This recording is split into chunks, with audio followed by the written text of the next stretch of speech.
أعوذ بالله من الشيطان اللعين الرجيم. بسم الله الرحمن الرحيم. الحمد لله رب العالمين وبه نستعين وهو المعين والصلاة والسلام على سيد الأنبياء والمرسلين سيدنا ونبينا وشفيع ذنوبنا وطبيب قلوبنا أبي القاسم محمد وآلہ الطیبین الطاہرین المعصومین المظلومین المنتخبین المنتجبین. اما بعد فقد قال اللہ تبارک وتعالی فی کتابہ المجید وفرقانہ الرشید وقولہ الحق. بسم اللہ الرحمن الرحیم. لقد خلقنا الإنسان في أحسن تقويم ثم رددناه أسفل سافلين إلا الذين آمنوا وعملوا الصالحات. صدق اللہ العلی العظیم. اسلام کا مطلوب انسان ہمارا موضوع گفتگو ہے، اور قرآن کریم کی یہ آیہ کریمہ کہ جنہیں میں آپ کے خدمت میں مستقل تلاوت کر رہا ہوں، ان آیات میں انسان کا تعارف ہو رہا ہے، بتایا جا رہا ہے کہ ہم نے انسان کو بہترین ساخت میں پیدا کیا، بہترین صورت عطا کی، بہترین نظام کے ساتھ پیدا کیا، اور پھر اس کی آزمائش ہے کہ یہ اپنے آپ کو احسن تقویم بنائے رکھے یا اسفل سافلین تک پہنچا لے. بس بچے ہوئے وہ ہیں خسارے سے، نقصان سے، پستی سے، کہ جو ایمان لائے اور جنہوں نے عمل صالح انجام دیے. ایمان اور عمل یہ قرآن کریم میں جہاں بھی آئے ساتھ ساتھ بیان کیے گئے، اس لیے کہ دنیا میں کوئی ایسی آری نہیں بنی جو ایمان اور عمل کو کاٹ کے علیحدہ کر دے. ایمان کے ساتھ عمل ہوگا تو عمل قابل قدر ہوگا، اس کی قیمت ہوگی، اور ایمان اگر واقعاً حاصل ہو گیا ہے تو پھر عمل نہ ہو، یہ ہو ہی نہیں سکتا. ہاں، یہ میں نے شاید گزارش کیا ہو کہ ایمان صرف زبان پر کلمے کے جاری کر لینے کا نام نہیں ہے. زبان پہ کلمے کا آ جانا یہ انسان کو قانونی طور پہ مسلمان بنا دیتا ہے، وہ مسلم ہے، مگر وہ مومن تب بنے گا جب وہ اس کلمے کے تقاضے کو محسوس کرتے ہوئے اپنے قلب و جگر تک، اپنے قلب و روح تک، اپنے خون کے قطروں تک اس کلمے کے شعور کو پہنچا دے. آج دنیا میں جتنی پریشانیاں پیدا ہو رہی ہیں، ان کا ایک بڑا سبب یہی ہے کہ ہم نے اسلام اور ایمان کو ہم معنی سمجھ لیا کہ یہ سینونیمس ہیں، یہ مترادفات ہیں، جبکہ ایسا نہیں ہے. میں اس کو بہت مرتبہ بیان کر چکا ہوں، لہٰذا یہاں پہ زیادہ وقت نہیں لوں گا، لیکن اتنا عرض کروں کہ کسی بھی چیز کا ایک جسم ہوتا ہے اور ایک اس کی روح ہوتی ہے. روح اصل قدر و قیمت ہے جو عطا کرتی ہے. اگر روح نہ ہو کسی چیز میں تو پھر وہ جسم ناقابل استعمال ہوتا ہے، ناقابل استفادہ ہوتا ہے. روح کے نکلتے ہی جو خرابیاں پیدا ہوتی ہیں، ان میں پہلی خرابی ہی یہ ہے کہ اگر کسی چیز میں روح باقی نہ رہے تو پھر وہ قابل استفادہ نہیں رہتی، وہ فائدہ نہیں پہنچا سکتی کسی کو. دوسری خرابی یہ پیدا ہوتی ہے کہ تعفن پیدا ہو جاتا ہے. تیسری خرابی یہ پیدا ہوتی ہے کہ جس کی روح نکل جائے پھر اس سے خطرہ محسوس ہونے لگتا ہے. یہ اگر اسی اعتبار سے آپ دیکھنے کی کوشش کریں تو بات واضح ہوگی کہ اگر روح نہ ہو، اسلام نام ہے جسم کا، ایمان نام ہے روح کا.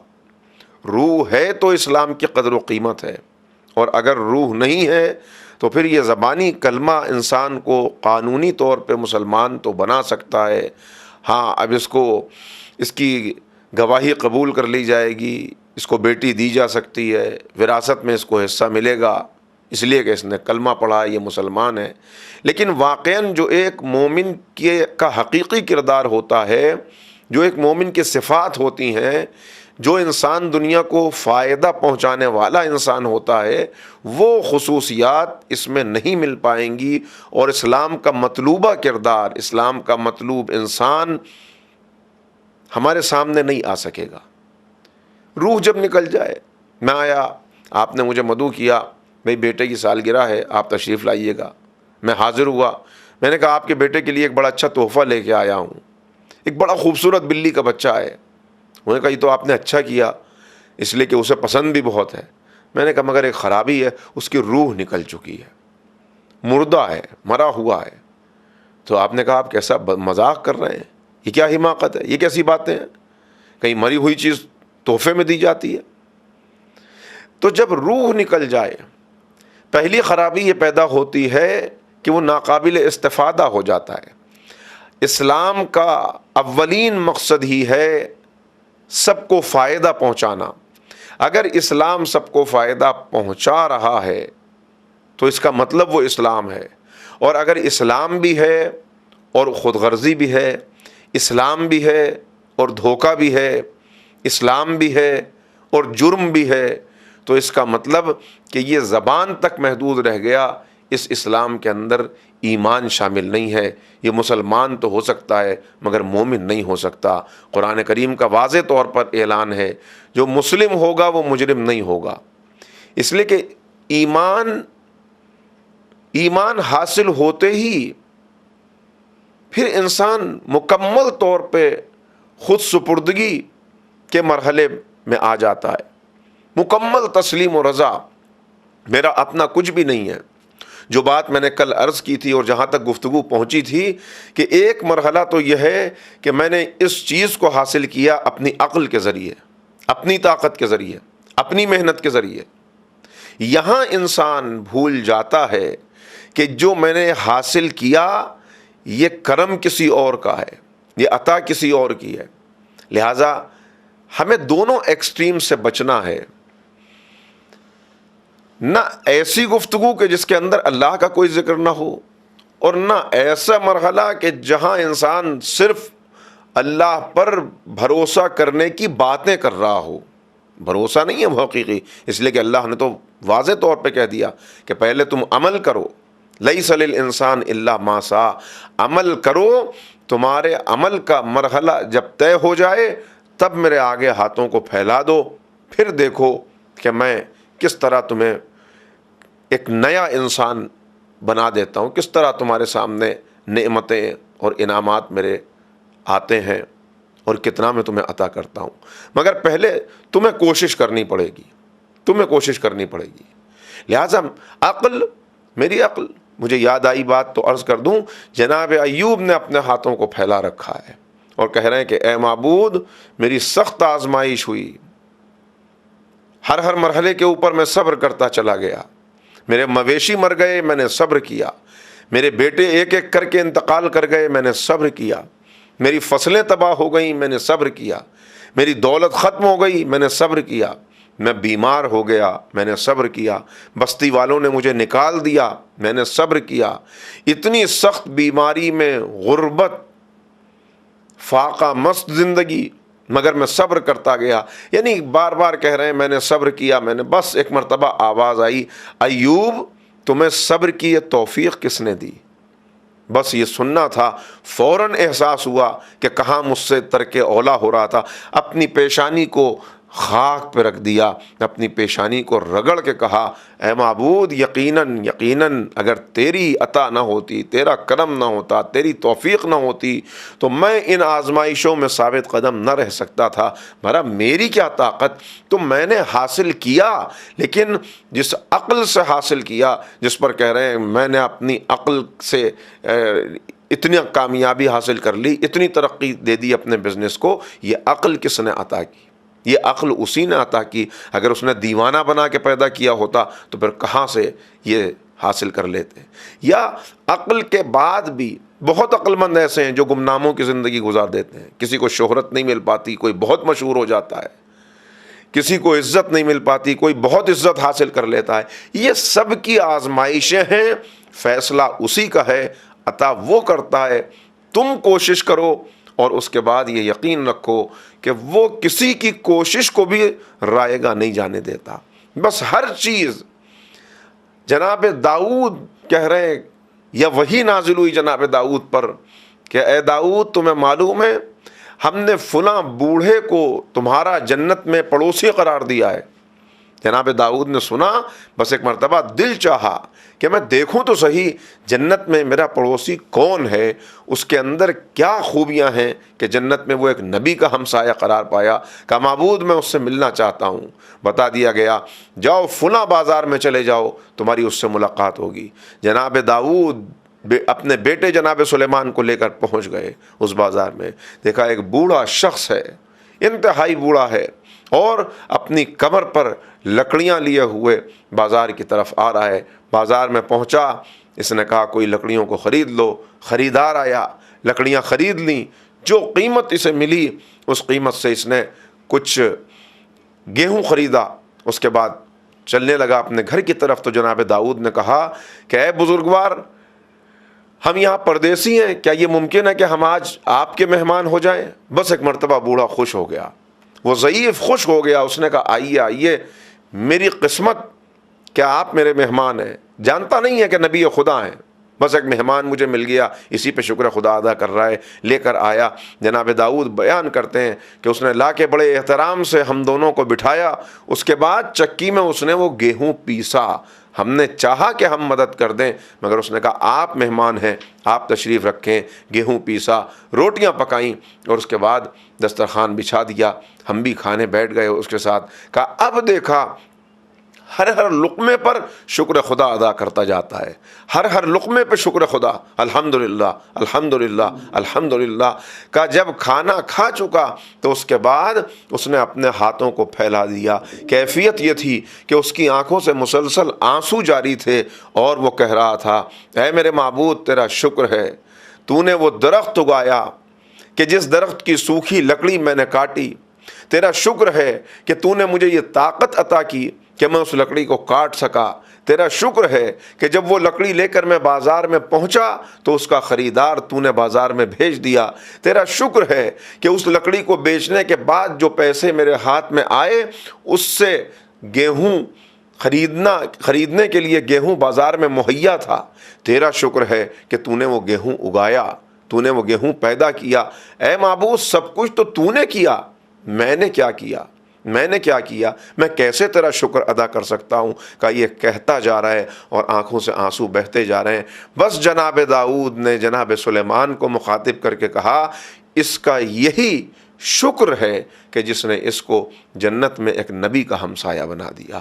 تو شکر اپنی محنت، مگر اپنی محنت کو کوئی کریڈٹ نہ دینا. ہاں محنت میں نے کی ہے، مگر محنت کرنے والے ناکام بھی ہوتے ہیں. میں کامیاب ہوا تو یہ اس کا فضل و کرم ہے. اور جب یہ پیدا ہو جائے گی بات تو اب وہ خود سپردگی، وہ مکمل طور پہ اپنے آپ کو حوالے کر دینا، وہ مکمل طور پر اس کی رضا کے آگے جھک جانا، راضی برضا ہو جانا، یہ مرحلہ، یہ منزل انسان کو حاصل ہونے میں دیر نہیں لگے گی. اور اگر ایسا نہیں ہوگا اور بھول جائے گا تو پھر وہی ہوگا، میرا جسم میری مرضی، اٹس مائی لائف، میں جیسے چاہے اس کو گزاروں. یہ ساری باتیں، یہ سارے نعرے آتے ہی اس وقت ہیں کہ جب انسان اپنے آپ کو پہچان نہ سکے. خدا شناسی کی پہلی منزل خود شناسی ہے. من عرف نفسہ فقط عرف ربا. جس نے اپنے آپ کو پہچان لیا اس نے خدا کو پہچان لیا. ابھی ہم خود ہی سے بے خبر ہیں. جب میں کہتا ہوں میرا جسم، تو مجھے یہ خیال ہی نہیں کہ میں کہہ کیا رہا ہوں. یہ میں اپنے آپ کو جو میرا کہتا ہوں، یہ میرا ہاتھ ہے، یہ میری زبان ہے، یہ میری آنکھ ہے، یہ میرے قدم ہیں. تو یہ میں کس کو میرا کہہ رہا ہوں؟ یہ میں کون ہوں جس کا یہ سب ہے؟ یہ میں کون ہوں؟ دیکھیے جب میں کہوں کہ یہ میرا رومال ہے تو اس کا مطلب یہ رومال ملکیت ہے اور میں اس کا مالک ہوں. جب میں کہوں یہ ٹوپی میری ہے تو اس کا مطلب اس ٹوپی کو میں اپنی طرف منسوب کر رہا ہوں. مگر جب میں کہوں یہ ہاتھ میرا ہے، یہ آنکھ میری ہے، تو پھر وہ میں کون ہوں کہ جس کے لیے یہ کہا جا رہا ہے کہ یہ میرا. اسی میں کو جب انسان یاد رکھتا ہے کہ میں کون ہوں تو پھر اس سے یہ لغزشیں نہیں ہوتی، اور پھر اسلام کا مطلوب انسان حاصل ہو جاتا ہے معاشرے کو. اور جب یہ بھول جاتا ہے کہ میں، دیکھیے انسان سب چیزوں کو کہتا ہے میرا ہاتھ میرا پیر، لیکن جب وہ کوئی بات کہنا چاہتا ہے تو کہتا ہے میں کہہ رہا ہوں. اور جب وہ کہتا ہے میں کہہ رہا ہوں تو ہاتھ اپنے سینے پہ رکھتا ہے. یہ نہیں ہوتا کہ کوئی اپنے پیر کی طرف ہاتھ اشارہ کر کے کہے کہ میں کہہ رہا ہوں، جبکہ وہ پیر کو اپنا کہہ رہا ہے. آپ نے نہیں دیکھا ہوگا کہ کوئی اپنے سر کی طرف اشارہ کر کے کہے کہ میں کہہ رہا ہوں، اپنے سینے پہ ہاتھ رکھ کے کہتا ہے میں کہہ رہا ہوں. اس کا مطلب کہ انسان جانتا ہے کہ میں وہ وجود ہے جو اس ظاہری وجود کے اندر ہے، جو ظاہری، جیسے شیشی کے اندر عطر ہوتا ہے، جیسے پھول کے اندر خوشبو ہوتی ہے، اسی طرح یہ جسم اپنے اندر ایک اور مکین، یہ جسم مکان ہے، اس کے اندر ایک مکین ہے. یہ جسم ظاہری وجود ہے، اس کے اندر حقیقی وجود ہے. اس حقیقی وجود کو جب پہچان لے گا تب مسئلہ نہیں ہوگا اس کے لیے. تب وہ سمجھے گا کہ میں کیا ہوں، میں اصل میں صرف جسم نہیں ہوں. آپ کو یاد ہوگا، میں نوجوانوں سے بات کرتے ہوئے یہ جملہ کہہ رہا ہوں، آپ کو یاد ہوگا کہ ہم نے جب سائنس پڑھی تھی تو ایک چیپٹر آتا تھا لیونگ اور نان لیونگ. تو لیونگ اور نان لیونگ میں کیا فرق تھا، تو اس کے اندر جو فرق بیان کیے جاتے تھے لیونگ اور نان لیونگ میں، کہ لیونگ جو ہے وہ سانس لیتا ہے، ایک فرق ہے. لیونگ جو ہے اس کا ایک ریپروڈکٹیو سسٹم ہوتا ہے، یہ ایک فرق ہے. تیسری چیز، لیونگ اس کے اندر گروتھ ہوتی ہے، گرو کرتا ہے. تو لیونگ کا مطلب بھی ہے، زندہ ہونے کا مطلب ہی ہے گرو کرنا. لیکن کس چیز کو گرو کرنا کہتے ہیں؟ اس فزیکل کیج کو، اس فزیکل پرسنالٹی کو. اگر یہی ہے تو پھر دیکھیے گا لیونگ آپ بھی ہیں اور لیونگ حیوان بھی ہے. حیوان میں اور ہم میں فرق کیا ہے؟ 21 دن کے اندر انڈے سے چوزا نکلتا ہے، نکلتے ہی اپنی غذا تلاش کرنے لگتا ہے. بکری کا بچہ 2-4 منٹ بعد پیدا ہونے کے، کھڑے ہونے کی کوشش کرنے لگتا ہے، اور پھر کچھ دیر کے بعد بولنے لگتا ہے، دوڑنے لگتا ہے، اپنی غذا تلاش کرتے ہوئے اپنی ماں تک پہنچ جاتا ہے. یہ تمام حیوانوں کا عام طور پر حال ہے. جبکہ ہم اناٹمی کے اعتبار سے ہم میں اور حیوان میں کوئی زیادہ فرق نہیں ہے. لیکن انسان کا بچہ، جس کو احسن تقویم کہا، جس کو اشرف المخلوقات بنایا، جس کے لیے لقد کرمنا بنی آدم کہا، اس کا عالم یہ ہے کہ اس کو بولنے کے لیے 1.5 سال لگ جاتا ہے، اس کو اپنے پیروں پر کھڑے ہونے کے لیے 1.5-2 سال کا وقت لگ جاتا ہے. یہ اپنی غلاظت بھی خود صاف نہیں کر سکتا، ایک زمانہ لگتا ہے اس کو وہاں تک پہنچتے ہوئے.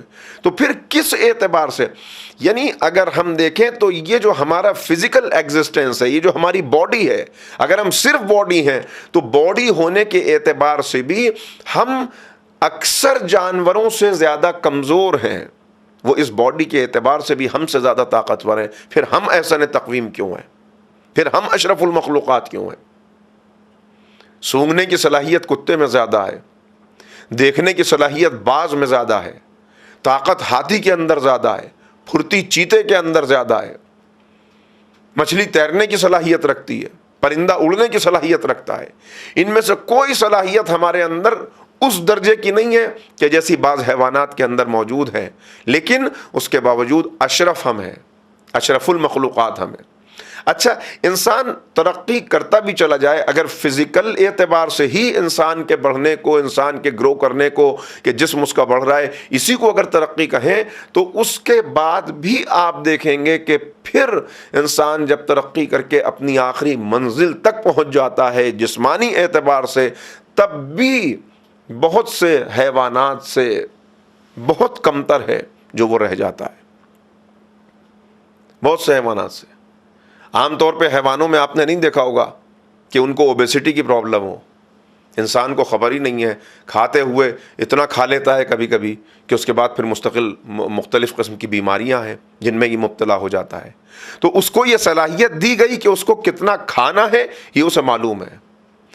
ہمارے لیے اچھا ہاں بات اب پھر قرآن کریم پکار کے کہہ رہا ہے یہاں پر بھی کہ بعض انسان بھی ایسے ہیں یاکلون کما تاکل الانعام، کہ یہ چوپاؤں کی طرح کھاتے ہیں، حیوانوں کی طرح کھاتے ہیں، کھانے میں حیوانوں کی طرح ہیں، جبکہ ہم نے یہ دیکھا کہ حیوان کھانے میں انسان سے زیادہ محتاط ہے، یعنی محتاط اس اعتبار سے کہ اپنے جسم کو وہ موٹا نہیں ہونے دیتا، اس کو ڈائبٹیز نہیں ہوتی، اس کا بلڈ پریشر نہیں بڑھتا، بیماریاں اس کو بھی ہوتی ہیں مگر وہ دوسرے قسم کی بیماریاں ہیں، وہ بیماریاں جو ہمیں اس لیے کہ ہم وہ پرفیکشن ہمارے اندر نہیں کہ کتنا چاہیے کتنا لینا ہے، انسان ہوس میں آ کر حریص بن کر بڑھتا لیکن پھر بھی کہا، پھر بھی بتایا۔ اچھا یہاں جو یہ کمپیریزن کیا گیا اور یہ بتایا گیا کہ بعض ایسے ہیں انسانوں میں جو حیوان کی طرح کھاتے ہیں، کیا مطلب؟ یہاں یہ بتایا گیا کہ انسان کے کھانے اور حیوان کے کھانے میں کچھ چیزیں ایسی ہیں جن میں لازماً فرق ہونا چاہیے، اگر نہیں تو پھر انسان میں اور حیوان میں کوئی فرق نہیں۔ مثلاً یہ کہ حیوان کو آپ نے دیکھا ہوگا کھڑے ہو کر کھاتا ہے، انسان ترقی کرتے ہوئے اس منزل تک پہنچ گیا کہ اب تو کھڑے ہو کر کھانا، اس میں آپ اور میں سبھی شامل ہیں، ایسی بزم میں ہم شرکت کرتے ہیں، ایسی جگہوں پہ ہم ہوتے ہیں، لیکن یہ کھڑے ہو کر کھانا حیوان کی صفت ہے، انسان بھی اس صف میں شامل ہو گیا۔ کھانے کی ناقدری کرتا ہے حیوان، بکھیرتا بہت ہے۔ آپ دیکھیں کسی پرندے کو دیکھ لیں یا کسی چوپائے کو دیکھ لیں، بکھیرتا بہت ہے، ناقدری بہت کرتا ہے۔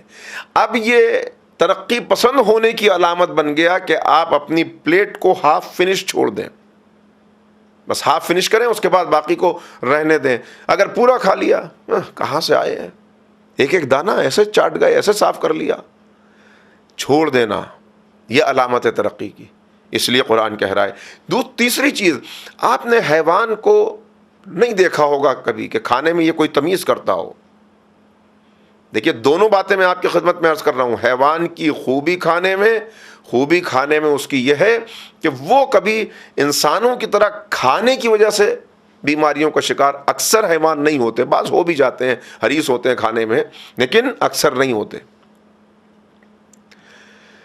تیسری چیز حیوان کے اندر کھانے میں، شیر ہے، اس کو اپنا پیٹ بھرنا ہے، وہ پیٹ بھرنے کے لیے ہرن کو بھی کھا لے گا اور کتے کو بھی کھا لے گا، اس کے لیے دونوں میں کوئی فرق نہیں ہے۔ تو انسان بھی اگر نجس اور پاک میں فرق نہیں کر رہا تو پھر حیوان ہی ہے کھانے میں۔ گائے کبھی نہیں دیکھتی کہ یہ جو چارہ میرے سامنے پڑا ہوا یہ میرے مالک کا ہے، یا جس کھیت کے پاس سے میں گزر رہی ہوں یہ دوسرے کا ہے، وہ دوسرے کے کھیت میں بھی منہ مارنے لگتی ہے۔ تو اگر حرام اور حلال میں فرق نہ کرے تو حیوان اور انسان میں کوئی فرق نہیں ہے۔ آخری بات جو اس سلسلے میں عرض کر کے آگے بڑھاؤں گفتگو کو، وہ یہ کہ حیوان کبھی اپنے عطا کرنے والے کا خیال نہیں کرتا، وہ شعور نہیں رکھتا۔ شکر تو ان کے یہاں بھی پایا جاتا ہے، لیکن اس نے دیکھا کہ یہ مالک ہے چارہ ڈال رہا ہے تو بس اس کی نگاہ یہیں تک محدود رہے گی۔ انسان کی خصوصیت یہ ہے کہ جب اس کے سامنے کائنات کی یہ نعمتیں آتی ہیں تو فوراً وہ غور کرتا ہے ان نعمتوں کا عطا کرنے والا کون ہے۔ فزیکلی ہم میں اور حیوان میں زیادہ فرق نہیں ہے۔ پھر ایک اور چیز ہے جو انسان کو ممتاز کرتی ہے، وہ ہے اس کے ایموشنز۔ انسان کے اندر ایموشنز ہوتے ہیں اور ان ایموشنز کی وجہ سے کبھی کبھی ری ایکشن بھی پیدا ہوتا ہے اس کے اندر۔ تم نے مجھے ایسا کہا، میں تم کو پلٹ کے یہ کہوں گا، تم نے مجھ پر غصہ کیا۔ اور اگر یہ ایموشنز حد سے تجاوز کر جائیں تو کوئی ایسا لمحہ بھی آتا ہے کہ جس میں وہ کوئی ایسا کام کر گزرتا ہے کہ لمحوں نے خطا کی تھی، صدیوں نے سزا پائی۔ ایک لمحہ تھا کہ جس میں وہ اپنے غصے کے ہاتھوں بے بس ہو کر کسی کا قتل کر بیٹھا، اب پوری زندگی جیل میں گزارنی ہے یا اس کو بھی اسی طرح سے